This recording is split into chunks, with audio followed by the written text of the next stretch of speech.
Βρισκόμαστε 18 χιλιόμετρα ανατολικά του Ρεθύμνου και 3 χιλιόμετρα δυτικά από το Πάνορμο. Πετάμε πάνω από το σπουδαίο ποτάμι του Γεροπόταμου που εκβάλλει στην ομώνυμη παραλία. Η μικρή παραλία είναι αμμουδερή και με καθαρά νερά, ενώ δίπλα στην παραλία ο ποταμός σχηματίζει μια λίμνη. Παρά την εύκολη πρόσβαση, καθώς δίπλα περνάει η γέφυρα της Εθνικής Οδού Ηρακλείου Ρεθύμνου που μόλις είδαμε, είναι πάντα ήρεμη και δεν έχει γενικά πολύ κόσμο. Η ευρύτερη περιοχή είναι πολύ σημαντική, καθώς στο ποτάμι βρίσκουν καταφύγια πτηνά και ζώα. Το ακροτήρι εδώ του Λιανού Κάβου βρίσκεται στην περιοχή Λαύρης, δίπλα στην παραλία του Γεροπόταμου, στα ανατολικά, και φιλοξενεί ένα πολυτελέστατο ξενοδοχείο.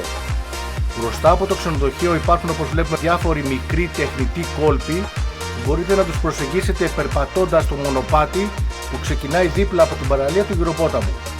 Μερικά μέτρα δυτικά της παραλίας του Γεροπόταμου βρίσκουμε μια εκπληκτική φυσική καμάρα που σχηματίζεται στα δυτικά μιας μικρής παραλίας, την Καμαρόλα.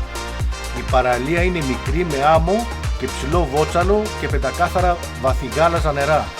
Η πρόσβαση εδώ μπορεί να γίνει αποκλειστικά μέσω θαλάσσης. Η ακτογραμμία από την Καμάρα έως και τη Σκαλέτα είναι γεμάτη σπηλιές και από τους βράχους ξεπηδούν πολλά θαλασσογέρακα. Εδώ, ακόμα πιο δυτικά, βλέπουμε την παραλία της Κιτρένωσης, γνωστή ως Σπηλιές ή του Μαλλιού το Ριάκι.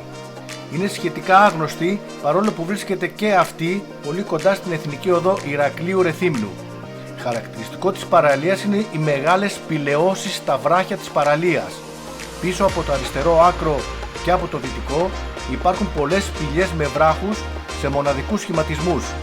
Εκεί βρίσκει καταφύγιο η απειλούμενη με εξαφάνιση μεσογειακή φώκια.